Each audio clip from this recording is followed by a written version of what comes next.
I knew it would be hard to fall asleep because of that late afternoon chai tea I had had, but I still set the alarm for 4:35 a.m. and met Paul Siskin at 5 a.m. across the street from the Roxy movie theater in Potsdam. Paul, who among other things is the chair of our social action team. I got in his 2022 5-speed manual transmission Subaru, and we were soon off to pick up Sally Hoos, who, among other things, is the chair of our RE committee. In the dark, we overshot the Hoos's driveway and made a quick U-turn. The headlights showed a white layer of frost on the dirt driveway that I initially mistook for snow. Sally got in, and because Route 56 is closed, we took some roads I had never been on before. Our goal was to get to the Capitol around 9 a.m. so we could get a good parking spot. Our early morning conversation consisted of semi-checked rants about the Trump administration. The feeling of helplessness loomed as snow began to fall. We talked about Palestine and Israel and who should run for president in 2028, if a woman or a gay man had a chance. Our stimulating conversation was interrupted in Saranac Lake when we heard a crashing thump, a sound which was like achy, and it was accompanied by achy metal-to-metal grinding sound that sometimes accompanies gears shifting. I thought we maybe had a flat, or that we drove over an ice ball or a clump of hardened salt.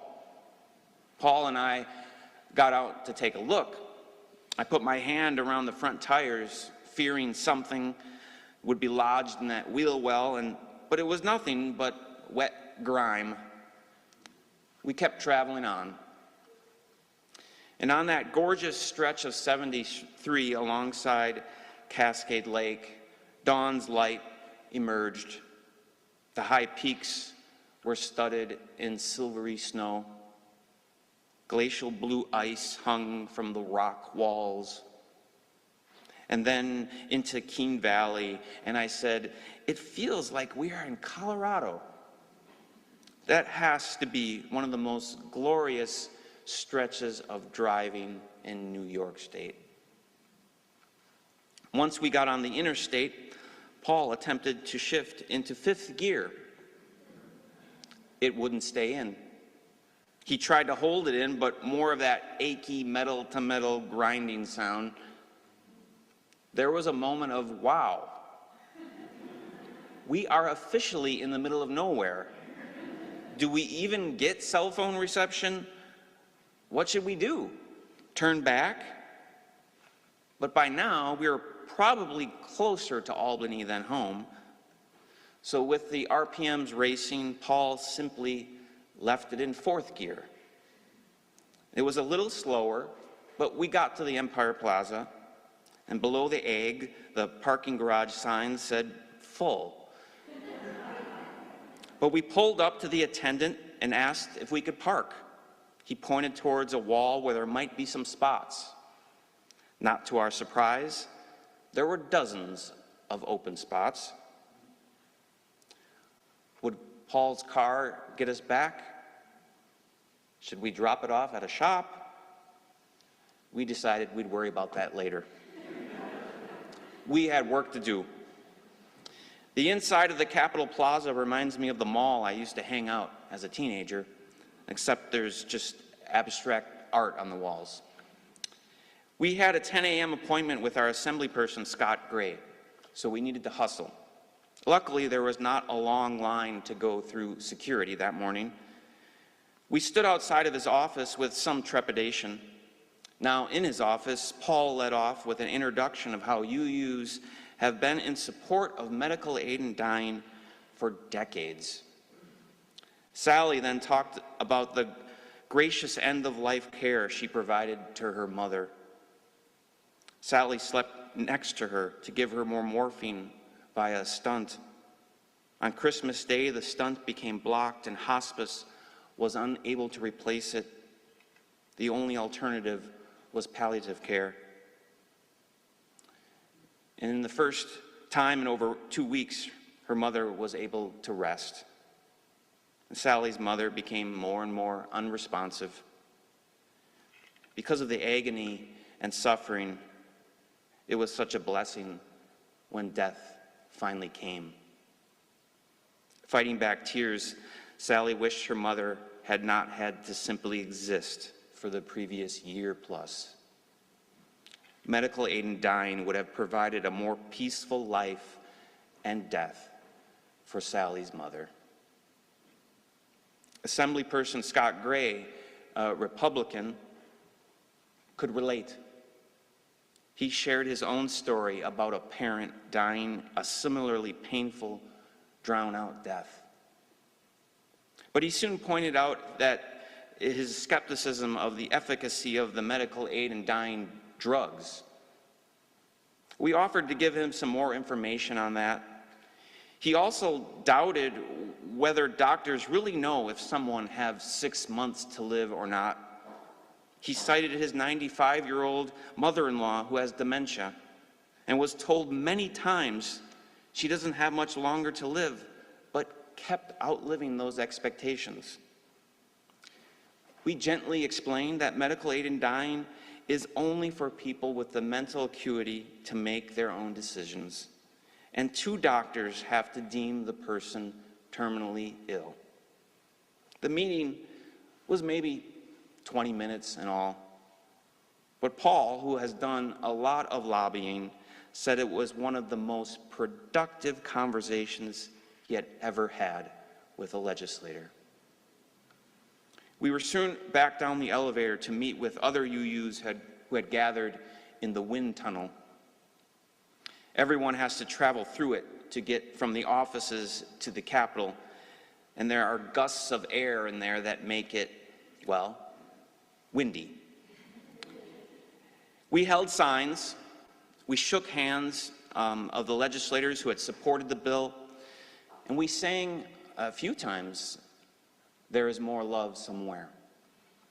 The Reverend Joe Cleveland from Saratoga Springs even wrote a little song for the occasion that he taught us.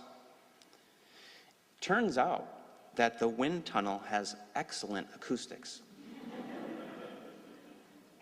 Compassion and Choice, the organization we were partnering with that is also trying to pass the medical aid in dying bill, had a 3 foot by 3 foot or so rectangular cardboard box.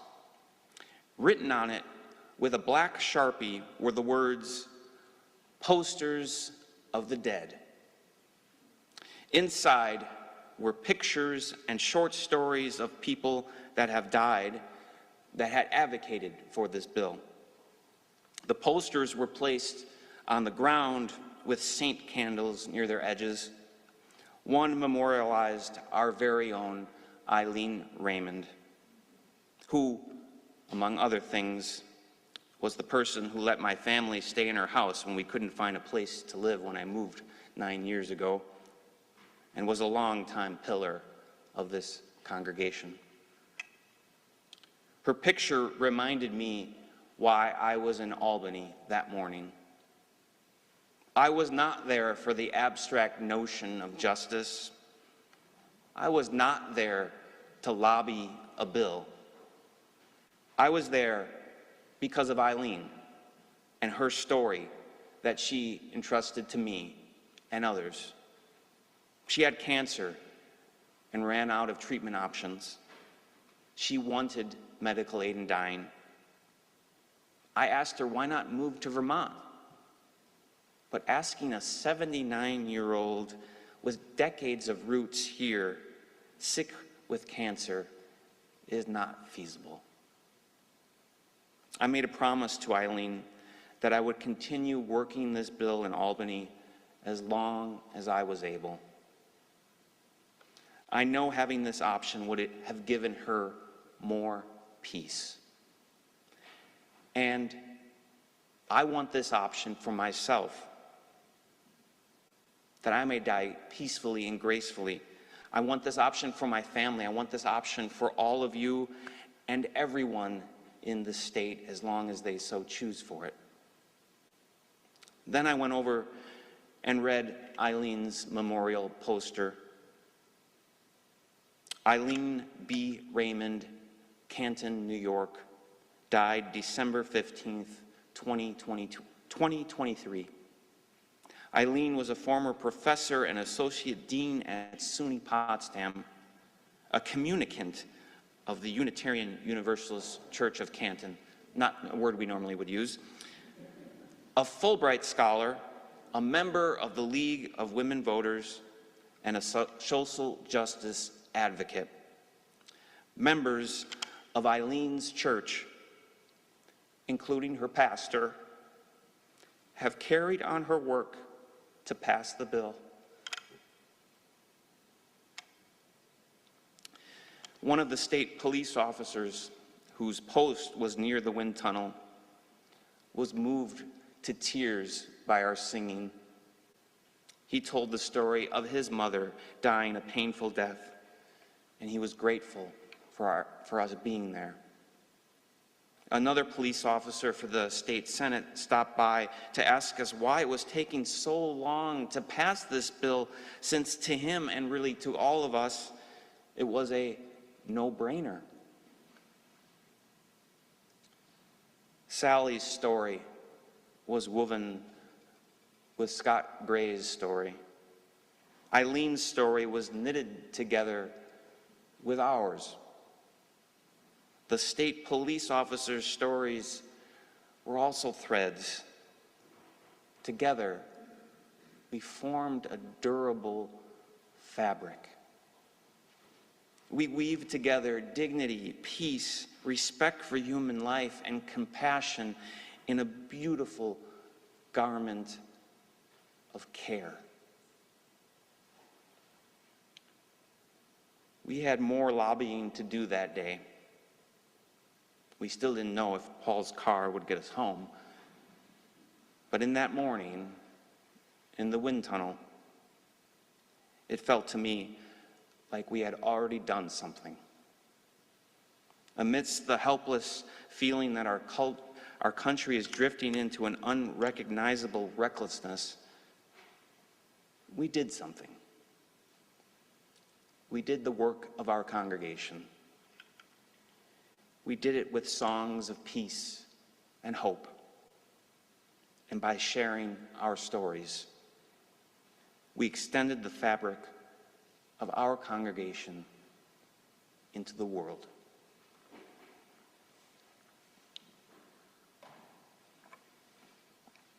One of the joys of my ministry with all of you is when we both mistakenly show up at a half hour early for a workshop and have time just to talk, to tell stories, to laugh, and talk about bucket list trips to Australia. Or when we are on a 4-hour drive together and I learn how you met your spouse in the Twin Cities and that great brownies brought you together. Or when we have lunch together at Tawny, or when we are waiting for kids to finish swimming at Maxey Hall and I find out why you moved to the North Country. These are the stories that I cherish and feel privileged to soak up. I call these porch moments, even though we hardly ever sit on a porch anymore. The world is much too fast-paced for that. Yet we can incorporate story practices in our congregational lives. Well, we all have big spiritual journey stories. We all have pain-filled, life-changing narratives. We all have cultural stories where we might talk about a particular holiday or special tradition we grew up with. But we also have everyday stories. Stories that make up our lives. These are the porch moment stories that we weave together in the fabric of our community. These stories are simply part of what made us. I believe we are natural storytellers and story makers. And it can feel a little bit countercultural and unfamiliar to tell our story at times, but participating in each other's story connects us. You know, in some religions, there's a central story, and the faithful connect to that story. In our tradition, it's a bit different. Our deepest stories are knitted together with our different beliefs, racial, ethnic, and gender identities, with our class and cultural and generational backgrounds. When we tell our story from deep inside, and we listen with a loving mind, then we are truly in a holy place.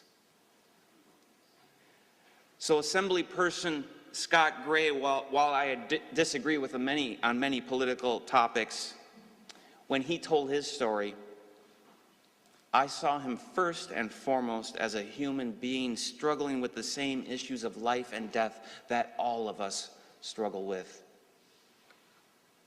And on the way back from Albany, there was some grinding of gears. And it seemed that fourth gear might go out as well. We stopped at Chipotle. We were tired. Sally slept part of the way, but I couldn't sleep because every time Paul shifted gears, I thought it might be the last.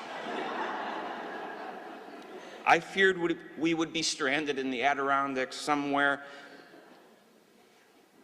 Getting into gear can sometimes be difficult. But bound in the fabric of our congregation, we are always finding our way home. So may it be, and amen.